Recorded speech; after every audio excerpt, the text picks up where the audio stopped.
Now let's shake up things a bit with a hands-on workshop brought to you by Morgan J. Ingram. So you only want to stick to one call to action. All right, everybody, one. Imagine if every single word that you put on this email, you had to submit $1. And if they don't get a response, you don't get it back. Now let's shake up things a bit with a hands-on workshop brought to you by Morgan J. Ingram. So let me probably invite Morgan to the stream. Hello, Morgan. Hello. How's everybody doing? So far, so good. And you? I'm doing good. Doing Cool. good. Good to be here. Let's see the chat, and I think we can get started right away. Let me share my screen, okay? And yeah, because we have just 30 minutes now, 28 minutes, so we will speed some things up. Okay, so we will be reviewing your emails, your email templates you sent us earlier. So we have Morgan J. Ingram. Morgan, you want to maybe introduce yourself again?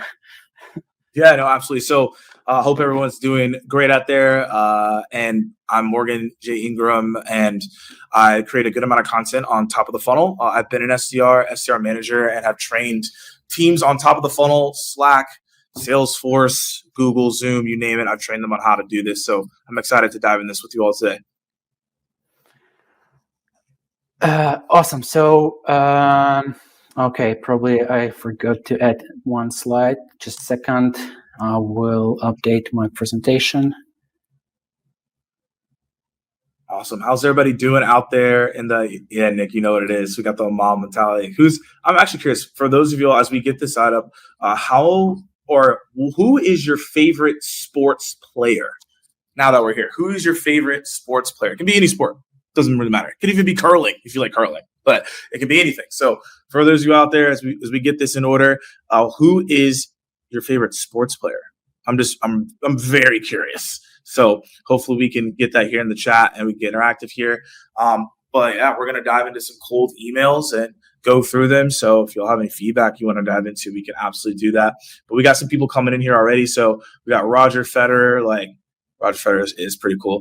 Nick, I have no idea what you said there. So I need to go check that out myself. Let's see. Tiger Woods. Tiger Woods is a legend, right? Yeah, Christine, so funny, right? I love watching curling. It's like the coolest thing ever. So let me know when we're good to go, but we'll keep going. Just a second. We got a couple people. We got Dame Dollar in here. Tyler, do you actually listen to his rap? Damian Lillard is actually my favorite. He's probably in my top. It's probably my top three basketball players for sure. We got some Mahomes. Okay, Susan, I saw Mahomes on Sunday.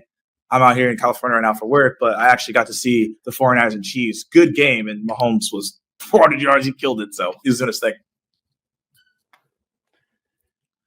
Awesome. We good? Yeah, we're good. Yes, Let's get into it. We're good. Let's get into it. Okay, so yeah, we wanted to chat quickly, really quick about best practices for writing good email templates.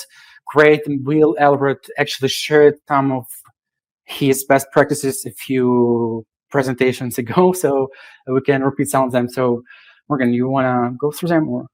Yeah, so we have about 9 here, and the main thing that you're here for is to look at real emails and then go into them. So I'm just going to mention 3 that are important. Number 1 is please don't be pushy and salesy. How many of y'all like a pushy sales email? How many of y'all like, oh, I can't wait for a pushy sales email? None of you. So the thing is, I always tell people, read the emails that you're writing. Most people don't even read what they're writing, and they wouldn't even respond to what they're sending. So think about that. You don't want to be pushy here. You want to have these things called like interest or soft call to actions. An example of that would be like, would you be open to learning more? Or are you curious to have a deeper dialogue on this topic? These are just things that you could use. We'll get into it here in a minute, but that's like that there. The second thing is 3 to 5 sentences. If you go over that, it's not like a penalty, but you want to aim to at least have 3 to 5 sentences when you write these emails. And then the other thing that I would say is avoiding spam. And one of the things that I would encourage you all to do is when you send a cold email, do not put a screenshot or a link in the first email. Typically, that could lead it to going into spam. So wanted to share those 3 quick tips. Vlad's going to go into his, but again, we're really going to dive into the emails here so y'all can see what we're talking Yeah, again, thank you. Great ideas, suggestions here. I would say that my first emails were like really push and really salesy. Do you want to chat maybe tomorrow at 1 p.m.? Like, I don't know. Are you free on this time? So I don't know really. So why someone should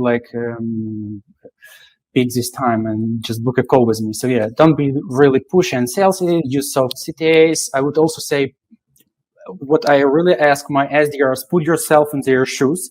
It's like, read your template and ask yourself, would you reply back to that email? So it's really, really important. If you skip this email, so probably they will do this too.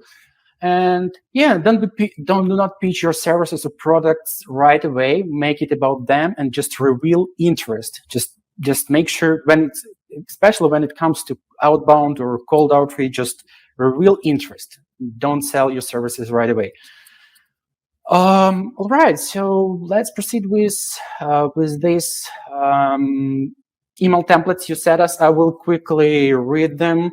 Okay, hi, first name. I hope you're well. I wanted to introduce myself and my company to you. My name and I'm a job title of my company. My company is a digital product and software development company. We work with companies like, to name, and I thought our software development expertise might be relevant to you. I thought that our business would be a great fit, and I wondered if you had any free time for a short meeting between October 24th, 27th. It would be great to have a cup of coffee and discuss possible ways of cooperation. You can book a slot by this link, calendar link. I will be glad to meet with you at our office in WeWork on actually address. But if you are not able to visit, you can choose the location that you prefer. Okay. Where should we start with this one? All right. So here's the thing, y'all. Let's talk about what actually can be taken from here and be used. So if you look at, we work with companies like customer, and customer. That is great if it's within the same industry. So I want to call that out as this is a good thing that you can do. But at the end of the day, you want to make sure that's relevant to the industry. So I'm going to pull that out as a positive here that you could use. Typically, when you do this, and if y'all taking notes, this is really important, you want to think about everything in the rule of threes. So four customers is a lot. 3 is fine, but once you go over that, it's just too much. So 3 is typically where you want to go. Now, let's talk about some things that potentially or should be moved. Let's talk about those are 3 things I want to talk about, and then Vlad might have some things as well, because I don't want to be hey, everything. Let's just talk about 3 things. So the last thing is the call to action. This is so you only want to stick to 1 call to action. All right, everybody, 1. Check out what's happening here. It's hey, I have time to meet with you, and I also want to have some coffee with you, and I also want to meet you in person. And here's my link to the calendar. Yo, I'm already have a headache, and I'm out. I'm not even trying to roast people. I'm just telling you how people respond to these things. So if I'm reading this, I'm already so confused. I don't know where to go next, right? I don't know, meet you in person and coffee, and this is a lot of information.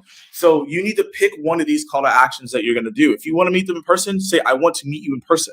If you want to send them a calendar link, which I do not suggest at all, then you should say that. But there's too much going on here. Number 2 is, I'm going to tell y'all right now, introducing yourself and telling people where your company's from and telling your name and your title is a complete waste of space. Because guess what? In your email, it tells you what your first and last name is typically and your company. So you don't need to tell them that. And in your signature line, it also tells them the same thing. So when you are thinking about an email, I've said this before, you want to think about every single word is imagine if every single word that you put on this email, you had to submit $1. And if they don't get a response, you don't get it back. So you just wasted what, $20? Could have done a lot of stuff with $20. Could have maybe gotten a video game. I don't know. The thing is this is a lot of money you just threw out the window. So it's not relevant information, right? At all. And the third piece is hope all is well. And I've said this before. If you follow me, you know where I'm at with this. Hope all is well doesn't do anything for you because most people start this out in this language. Typically, this likes to get deleted.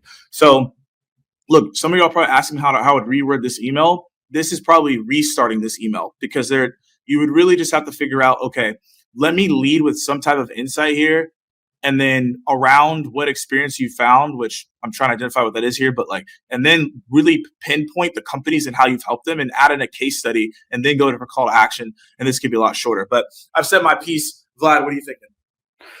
I noted your suggestions and I will summarize it before. First of all, I will definitely agree on rule of three. Just you can remove one of these customers because actually their names were quite long in the email itself and it consumed lots of words. Now, I totally agree. Just keep to one CTA, whether it's coffee, whether it's a book a meeting or let's meet in the office at the office. So definitely just stick to one CTA and it will be way, way, way better because I'm slightly confused. What do you want from me? You want a chat? You want a coffee? You want to book a meeting or you want to meet in person, at the office or something? And I will definitely also remove the first paragraph, at all, because you can use your company name in a subject line. So you're already familiar. And then you have your first name and job title in the signature. And that's how you can make it more relevant, I would say. You can start right away with reason for outreach is that, for example, I noticed you're hiring new software engineers. Since you're growing fast, we already help fast growing companies like number 1, 2, 3 with software development expertise and so on. So is this something relevant for you right now? And that's it, I would say. Okay, let's move on. The second one, good morning, first name. I hope you're having a great start to your day. As we both know and believe, challenges for SDRs like bad lead quality, lots of issues for SDRs, like squeezing SDRs productivity. Each challenge could take up to months to get sorted. Not every head of sales got the bandwidth to spend that much time. We at company are partnering with companies like number 1 to overcome these challenges. We can help your company fix these challenges to help your SDRs focus on what matters most. Would you have time for a quick call tomorrow or Wednesday? Okay, so I got some for you all, and I think someone asked this earlier. Where's he at? Nick, you asked this on how much of the email be intro? What are phrases that work? Sarah, you asked this question, so I'm gonna give you all an answer to something real quick that might be helpful. So put a 1 in the chat if you played darts before. Anyone here played darts? I love darts. I beat any of you in darts, by the way. If we were to ever have that, I'm coming for you if you would have played darts. But just real quick, I just want to see people out. Put a 1 in the chat if you have played darts before, because this will help you, maybe you all out here. So let's look at this email, and this email actually is, let's see, 1, 2, 3, 4, 5, 6. I could make this email to 7 different emails right now, and I'm going to tell you all how to do that. So as you see right here, challenges for SDRs like bad lead quality. So that in itself is 1 email.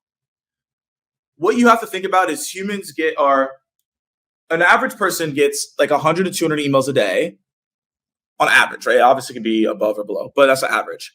So if you're telling them, hey, we solve all these things, people are going to be like, yo, I'm overwhelmed. I don't have time. That's a lot of problems. And they're going to delete your email. So you want to pinpoint it and have a dart, right? Just like you throw 1 dart at a time. Now, here's the thing about darts, if you are good at it, is at some point, you're going to hit a bullseye. But you're not always going to hit a bullseye. You might hit it a little bit off. You might get close. But one time, you're probably going to hit the bullseye, right? So this is what our goal is here. Every single email that I have, let's say I have 5 emails for the campaign, they're all just darts. I don't know if it's going to work or not because I don't know exactly if I can solve their problems. I might be able to based on my research, but I haven't had the discovery call to assess if I can. So what I'm going to do here is I'm not going to tell you everything in what I like to call, I'm not going to value vomit, right? I'm not going to value vomit all of the prospect. That's a little nasty. So what I'm going to do is I'm going to be okay, bad lead quality. That's the first email. And that's the only thing we're going to talk about. Then the next email is going to be lack of effective coaching. That didn't work. We don't care. We're going to throw another dart. Deliverability issues. Okay, that didn't work. We don't care. Again, domain authorization. Then they're like, that's what we want to talk about. Great. And so now you've thrown your darts and you finally got your bullseye. So again, to answer like 2 questions there, like how I go about this is every single email is a dart. And a dart is short, 3 to 5 sentences. It's simple to remember this. A dart is short. You keep your email short and you throw a dart for every single email. If you throw out 7 or 8 different problems, people are going to be confused and they're going to be like, I don't care about this. And that's not what we want here. So the key is, right? The key is that we're going to take one of these and we're going to make it into an email. So, I could cover all the other pieces of this right here, but ultimately the main thing I want y'all to get out of this email is like, this is actually it's a solid one. It's not like, this is a pretty solid one, but I'm saying to make it like to the next level, we're just going to take one of those components and we're going to make it a dart and we're going to move forward. So hopefully that helps, answer maybe a couple questions people had there. Like that's like the go-tos that I have is like having it as a dart and moving it forward in that fashion. I love this segue between board darts and all these pain points. I would say really, really great segue. I also agree that this one is really pretty good one email template. And what I really will change is again probably just the second paragraph. Because as we both know and believe, sounds like a little bit like salesy. You are like so confident that I have these problems. Maybe I don't have them. I don't know. So I will maybe say something like this: working with other SDRs or I don't know, head of sales with other sales leaders, we'll notice that some SDR teams have challenges like 1 or 2, maybe I don't know. So working with these companies, like we overcome these SDR's productivity challenges and explain how. So we can help you fix these challenges as well. Wanna chat, and that's it. So probably I will definitely remove all these challenges, and I agree, you can use them across the sequence and for different email follow-ups, I would say. Yeah, absolutely. Okay, let's move on. Oh, this one is. Y'all got to zoom in on this one. Yeah. Okay. So, hey, first name. I wanted to introduce my company in a way that was charming enough that it got your attention without being annoying. Fingers crossed. I can't bring just what you have always wanted, another pitch. I will get it over as quickly as possible. With enhanced and custom-built AI models, we provide, again, challenges. As a result, it helps department managers and executives retain top talents, maximizing collaboration. You can use our company too. Bullet points. Well, we are also currently piloting this with premier companies like 1, 2, 3, and we have recently become a strategic partner of number 4. So whether you decide to discuss further how we can help company continue to grow, hit me with this link. Have a splendid day. Signature. All right, y'all. So this is like let's just listen. Let's just go back to the example that I said, right? I want you to, I'm going to ingrain this in your head for the next 10 minutes. Y'all going to keep hearing me say this. This is just a yes or no in the chat. Cause I just said something, right? Called people were like, oh, that makes sense. So then we're going to use the same example. And then we're going to ask a question around this. When you're reading this email, is this a dart? Yes or no? That's the first question we're going to ask. Then I'll tell you a couple things that I see here that you could pull out and use for yourself. But is this a dart? Just a yes or no in the chat. We're going to see here in a minute. So the thing is, like, as I'm looking at this, right, everyone's like, no, right? It's not a dart at all. So that's what you have to think about is like, is my email a dart? That's number 1. Number 2 is read this email out loud to yourself. And if you find your own self zoning out, it's a watermelon. That's actually hilarious. But this is not it, right?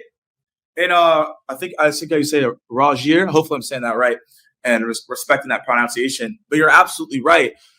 If you're reading this on your phone, I'm tuned out. I want y'all to have to think about like every single email that you send is on your phone. I want you to write this down in your notes or remember it in your head. Every single email that you send, it needs to be consumed on the phone. This is like an autobiography like email here. And you want to be able to stay away from this, right? We're only focused on darts. We're not focused. A harpoon. I don't know what this is, right? It's a harpoon. So like, this is way too big, right? So again, at the end of the day, this is just way too long, like too much introductions and things of that nature. Get to the point because no one has the time. The thing that I will say though, here's a highlight here that y'all can use. And I've seen a couple of clients that I've worked with and a couple of mentees use this and it works really well. So when you do bullet points, again, let's go back to the rule of three. Use 3 bullet points if you want to. Like bullet points are fine. I think a lot of people are, oh, do they work or not? I'm like, look, I've seen people be really successful with bullet points, especially if you target like security or like IT professionals. Like they seem to do really well. So I don't knock them. So try out these bullet points. But again, I'm open to feedback from anyone in the audience or even Vlad here. But I always just tell people, like, don't put your calendar link in the cold email. Like it turns the majority of people off. I'm not saying you won't get a meeting because you could potentially, but it turns the majority of people off if you put your calendar link in there and you haven't even had a conversation, you haven't provided any value yet. Only time I use the calendar link is when I've already established the conversation or they've agreed to meet. But I don't do that before because it turns people off. So again, we've all established this is not a dart. So y'all already know how I feel about this email. But what I would take from this email as a positive is the bullet points. I think these are actually solid bullet points to talk about your product, whatever your service is. But like just condense that down to 3. But all the other information is very a marketing type email rather than a sales email. Yeah, agree. So, so to summarize summarize Morgan's ideas here, I would say just remove this intro because it's 2 paragraphs. I can actually like create a email as this long rather than having this just intro. Then bullet points. We actually discussed with Morgan like almost 2 weeks ago, and there is actually a study saying that they don't go through all bullet points. They just read the first 3, I guess, or something. So the more you have, the less they will read. They will just skip it because that's it. They won't even read it. And link for meetings, remove it. I agree. I love A/B testing things. And yeah, if you want, you can give it a try. But I will definitely recommend for this specific email template, just maybe create a second variant and use just soft CTA asking just for I don't know, for their availability or if it's something they're interested in. By the way, we also you when you have this when you use these 2 paragraphs, we actually at Reply try something like this, but we decided to just use 1 short sentence, and it says like the very first sentence of cold email. I will keep this short to make it 20 seconds to read this, and then yes, I timed it. I will just send this sentence in the chat. So you can probably steal it. I don't know. So, and it's like maybe it can work out for you as well. So yeah, I agree with Morgan here. Remove intro, remove some bullet points, and link for meetings also remove. Also, if you remember, I would also recommend to personalize your emails, your sequences, cadences, whatever you call it, based on persona. So I will definitely, if I reach out to, let's say, HR managers, I won't say as a result, it helps department managers. I will say just as a result, it helps specifically HR managers to maximize it. So I will just eliminate all other job titles there. I don't know.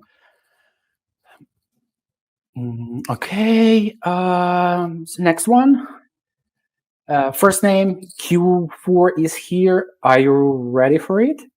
I talk with marketers and business owners every day, and some of the most common burdens here they speak about are 3 bullet points. What keeps you up at night, and what can you do differently in Q4 to ease your pains? Signature. Okay, I'm gonna give y'all something else here as well. I'm gonna throw out a good amount of stuff for y'all here today. So one thing that I tell people that I coach and train is when you write an email, you want to think about this. Be brief, be brilliant, be gone. This is a perfect example of be brief, be brilliant, and I'm out of here. Like, I like this email a lot. It reads as if it's like a text. This is definitely a dart. I mean, I'm asking y'all think this is a dart? Yes or no? Like, I think this is a dart. This is pretty good. So, like, this is very solid. And it you see how, like, the things I was talking about, it's added up, right? 3 bullet points, super clean, right? I like that. I also say, hey, look, I'm acknowledging, hey, I've been talking to marketers and businesses every day. Here's the common birds they speak about. So it's not really like I'm calling you out. It's just, hey, I'm been talking to people, and this is what they're saying. Q4 is here. Are you ready for it with the eyes? I actually really like that, right? You could even have an impact question there, or like some type of intriguing question to like kind of hook them. You could say like, how are you currently planning for Q4, and then go into that. But that's like super, super nitpicky right now. And the only thing that I do not like, because it's very salesy, is what's keeping you up at night. I feel like that's very, very salesy at the end of the day. I think you could just get rid of that and just say like, are any of these top of mind for you right now, and what can you do differently to ease those pains? I just would stay away from what keeps you up at night. I don't like that language, but everything else here, I really like this email. And there's also a scalable email, because you can do this in different variations. You can add different dart points. Like, I'm a fan of this one. Yeah, great. Thanks. Let's move on. I guess we can review one more template, I would say. You want this one, or maybe the next one? Let's go. Yes, let's do this one. Okay, cool. Number 6, dear first name. Just saw the news about capacity on the Pacific was down 13% last month. Usually this happens when there is a volatility in economic demand. So I thought you might be interested in finding out how we help company peers alike and more to overcome this challenge with our solutions for smart sailing, shipment visibility, spot procurement. I know things at company must be crazy now, but if you would like to learn more, let's set up a quick call. How does look on your calendar? Really good one. All right, y'all. I think this also, I'm gonna get, y'all can ride with me on this one, but I think this is another dart, y'all. This is very close to a bullseye. I'm not gonna lie. Like, this is very close. Like, it's very, very close. I personally don't like the deer, but also as well, that could be, this is really important. So typically I say don't put deer at the beginning, because like you probably aren't gonna talk like that. However, there is certain regions where I've trained and they have to put deer, or otherwise like it's not going to get open. So I don't know the context here, so I'm not going to call that out. It's way too nitpicky. But what I do like is, I want y'all to notice something. This is like, I'm fired up, because like most people do not do this. When you find a clue, I like to call it a clue, because as salespeople, we're detectives. We can find out a lot of stuff that we probably shouldn't really be finding out. So we're really detectives, and we want to find these clues. This was a really good clue. Hey, just saw the news about this, and this is what I saw, right? That's a good 2 combo sentences. The next sentence in this paragraph is a game changer. Check out what they said here. Usually this happens when there's volatility in economic demand. So if you're able to say like, hey, I saw this event, and typically this is what happens when I see this, or like, hey, typically when I see you're hiring people or product updates, this is what we see. That shows credibility. And that's what we're trying to present here, is credibility as a seller, credibility as the trusted advisor. So when I see something, I say, hey, this is typically what I believe to happen. And it's like, oh, well, you're right, that does happen. And then you can see here how they're bringing in company peers, right, to align with that thought process. So the first like 2 paragraphs, on point. The reason it's not bullseye is because you don't actually really need the last sentence. You could just keep the last thing and say, hey, I know things might be crazy right now, but if you'd like to learn more, let's set up a call. You could literally just leave it there. Or you could even just say like, hey, I know things are crazy right now. Would you be open to learning more? Right? So I think that's the key right there. And Susan, if you don't like the word usually, you can also use the word I like to use, which is typically, because obviously these are very nuanced. So I actually use the word typically instead of usually. So that's a good call out. I use that one. But as you see right here, like this last sentence is not needed. You could literally just take the second to last, and that's your call to action, and you wrap it up. But I know we're actually right at time, but that's my feedback for that one. Thanks, Morgan. Really, really great. I agree. And it sounds like it correlates with what Will Albert said before, that you really need like a chain of sentences that like are connected with each other. So this template is really connected. All sentences are connected with each other. So there is a problem. That's how we can fix it. Let's talk it. And I agree. You can even shorten it and say like, if this sounds relevant or if this sounds useful, let's talk, or something like this. And I agree. So you can just remove the last question. Okay, thanks for your time, Morgan. If you have time, you can answer any question in the chat. I don't know later. Again, thanks for your time, and I guess we will need another webinar and reply with you. They're yanking me off the stage, y'all. If you have questions, they're yanking us off. Okay. Yep. Thanks for your time, and great to have you here. Cheers, everybody. Hopefully you found it helpful. Thanks.